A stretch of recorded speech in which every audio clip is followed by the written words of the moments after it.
기르는 데 관심을 가지고 모범을 보이는 사람. 인재 기르기의 모델로서 이 대통령이 역할을 해야 되겠다. 그래서 이제 이 교육 대통령도 이제 그런 의미에서 좀 저는 생각을 해봤고요. 그 다음에 이 교육국가에서 가장 이제 힘을 기울여야 되는 게 저는 뭐라고 생각하냐면은 영유아 교육이라고 생각합니다. 제가 이제 역사를 좀 공부해가지고 흐름을 보면은요, 고대 국가에는 대학밖에 안 세웠어요, 국가가. 그러다가 중세, 조선시대에 오게 되면은요, 중등교육기관, 향교하고 사부학당, 이게 전부 다 국비유학생들로 국가가 필요로 하는 인재를 길렀어요. 진전해 나가기 위해서는 교육 NGO의 역할이 굉장히 중요하지 않는가 하는 생각을 합니다. 이 정부가 먼저 앞서가기는 좀 힘들거든요. NGO가 정부가 하는 것보다 2발 정도가 앞서가려고 하면은 NGO 스스로가 힘들어가지고 좀 못하고요. 예, 있다 보니까 이번에 이제 대통령 선거를 앞두고 저희들도 이제 조금 전에 이제 교육 국가 교육 대통령 그런 이야기가 나왔습니다만은 저희들도 이제 여러분 이제 교육 NGO 역할을 하니까 저희들 이제 NGO 제가 조금 더 설명드리겠습니다만은 이제 좀 더 넓은 의미로 시민사회 또는 이제 미국에서는 비영리 섹터 제3섹터라는 용어를 많이 써요. 그래서 이제 시민사회나 제3섹터 전체를 국가의 중요한 이 정책이나 위원회로 만들어서 선거민주에서 참여민주주의, 그러니까 대리인 정치에서 직접적으로 어떤 형식이든 그게 광장에서든 위원회에서든 또는 거버넌스 메커니즘에서든 참여하려고 하는 거죠. 그 다음에 이제 국가와 시장이, 여러분 국가를 중시하는 게, 국가 시스템을 중시하는 게 좌파입니다. 그죠? 좌파. 그 다음에 시장의 기능을 중시하는 조직을 이렇게 분류를 할 수 있다. 그러니까 공익단체이면서 회원조직이면서 시민단체인 요게 NGO입니다. 그러니까 NGO라는 개념은 한국뿐만 아니라 유럽이나 미국에서도 우리가 생각하는 이상 재판관이 있어야 되는데 재판관이 저 멀리 있잖아요. 개척시대. 그럼 재판관 자기들 꾸려야 돼. 자기들 꾸리. 누가? 시민사회가 꾸립니다. 꾸리가 이 사람적인 이 갱스들을 좀 재판하고 이런 게 처음 다 시민사회 영역이에요. 이게 이제 우파 원리입니다. 우파. 좌파는 이제 그리스 혁명가인 그람시 이제는 벌써 문명이 일로 온 거예요. 지금 우리가 동북아로 혁신 국가로 온 거고, 그 다음에 이제 앞으로 정치 군사 그렇게 돼서 사상 철학 문화가 올 텐데, 여러분 잘 아시겠습니다만은 아까도 잠깐 이야기 나왔었죠. 우리가 의무교육할 때 $100밖에 안 됐다고. 1960. 그 다음에 다양성을 형성해야 되죠. 여러 가지 이제 이야기가 가능하다. 사람마다 다 다르니까. 그 다음에 민주적 가치를 당연히 옹호해야 됩니다. 이런 이제 상근자하고 그 지도자 간의 관계고, 갈등은 저희들이 제가 자세히는 안 썼습니다. 이야기하고 마쳐.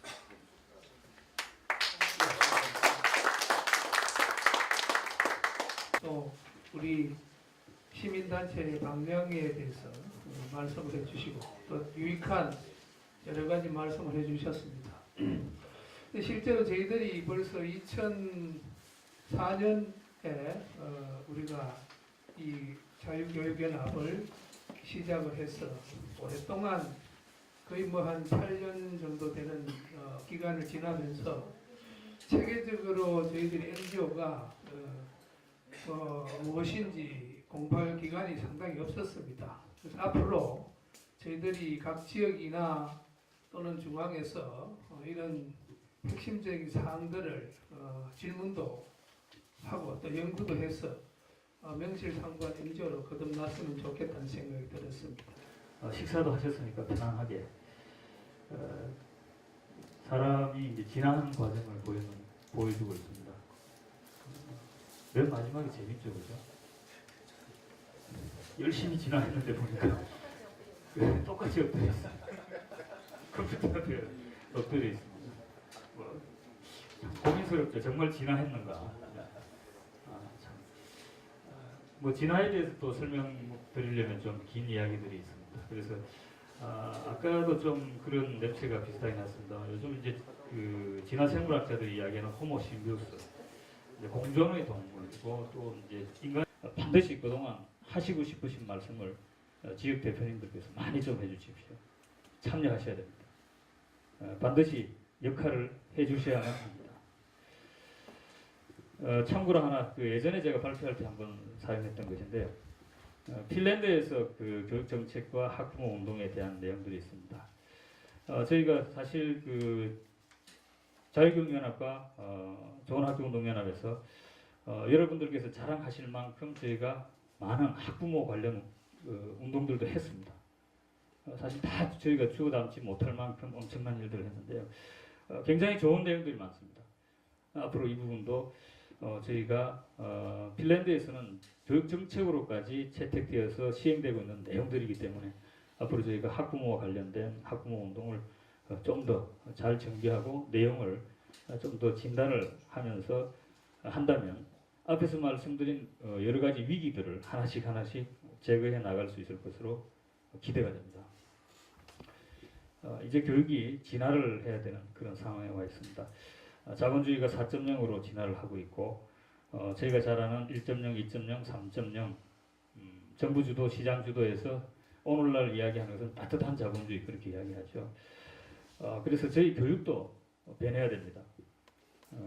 감성에 의존하는 감성 중심의 교육. 그래서 앞에서 말씀드린 것처럼 우리가 감성에 호소하라 이런 이야기를 하지만 그러나 좀 더 필요한 것은 결국 귀결은 뭐냐면 나눔과 리더십인 것 같습니다. 이런 교육이 만들어질 수 있도록 저희가 많은 정책 제안을 해야 될 것이고 또 저희가 정책팀도 만들어져야 되고 앞으로 할 일들은 굉장히 많은 것 같습니다. 교육 4.0 시대에 맞는 그런 우리 운동들을 앞으로 전개를 하도록 열심히 준비를 하겠습니다. 이상 들어주셔서 고맙습니다. 고맙습니다. 실제로 그 운동을 현장 안으로 들어가서 이제 한 건 아름다운 학교 운동을 제가 한 10년, 12년 정도 같이 해봤는데 뭐 저희 시작할 때 좀 더 복사부터 하고 뭐 온갖 다 하면서 나중에 사무총장 역할도 하고 또 현재도 뭐 나름대로 그 도와주는 역할을 하고 있는데 그 아름다운 학교 운동본부는 뭐 아시다시피 처음에 출발 2000년대 초반에 출발한 거거든요. 이 운동은 그 정교조 그때 막 한참 그 정교조가 그 태동하고 나서 정교조 운동이 문제가 있어서 학생들이 뭐 이렇게 학교 붕괴가 있고 이런 문제들이 그때 2000년대 초반에 많이 제기됐고 그 정교조 활동했던 분들이 일부가 나와서 이제 아름다운 학교 그걸로는 교육의 대안을 만들 수 없다. 새로운 교육 운동 어떤 게 필요하다 해서 아름다운 학교 운동을 해야 된다 하고 나온 게 이제 아름다운 학교 운동. 그 아주 전문화 전략과 아까 풀뿌리 아주 회원화 전략 그 두 가지를 같이 취한 것 같습니다. 그 회원이 뭐 2만 명, 3만 명 계속 늘어나는 요인이 연구소를 기반으로 해서 컨텐츠를 계속 이쪽으로 그 아래쪽으로 이렇게 투입해서 회원들 공감을 얻고 또 정책 이슈화시키고 이런 과정들이 있어서 물론 지금은 참여연대 역할이 거의 많이 없어졌죠. 당시에 이제 어떤 사례로 볼 때는 그런 부분들에 대한 주목을 좀 해볼 필요 있는 것 같고요.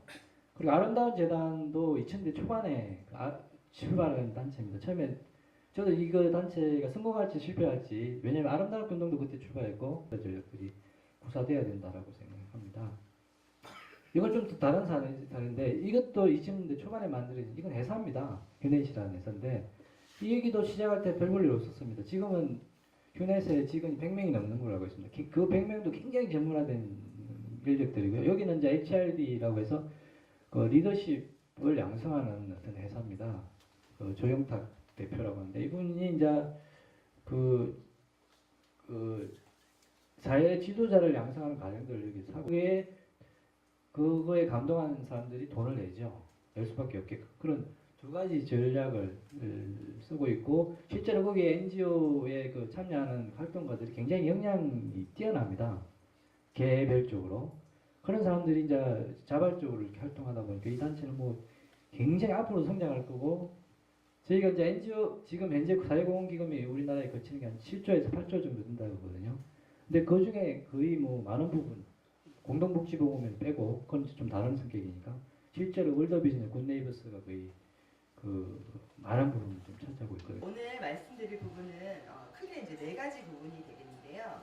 첫 번째 워드맨십, 그다음에 두 번째 키워드, 그다음에 세 번째 크리에이션, 이미지 메이킹 이렇게 4가지로 나눠봤습니다.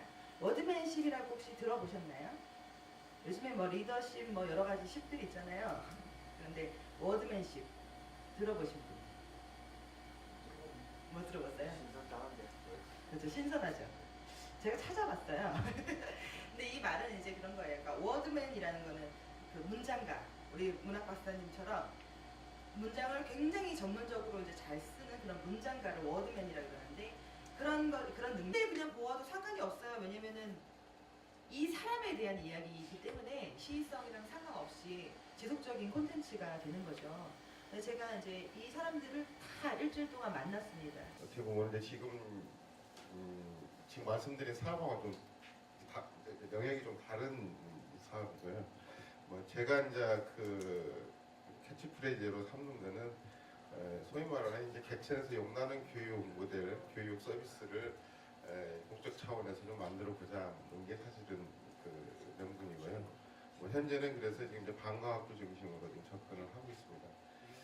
어쨌든 그 빠른 시일 내에 이걸 구체적인 그 성공 사례를 하나 만들어서 구체적인 그 모습들을 좀 한번 여러분한테 좀 소개하는 그런 자리를 만들 수 있도록 열심히 노력하겠습니다. 그때도 말씀드렸는데 저 젊은 분들 좀 끌어들이고 이렇게 하려면은 사실 가치를 공유할 수 있는 뭔가 있어야 되는데 그냥 구호적으로만 해서 안 될 것 같고 제 생각에는 정말 이미자 같으면은 동백아가씨 뭐 나오나 뭐 과양력 뭐 조용필 창밖에 여자 하나 가지고 30년 40년 올려먹지 않습니까?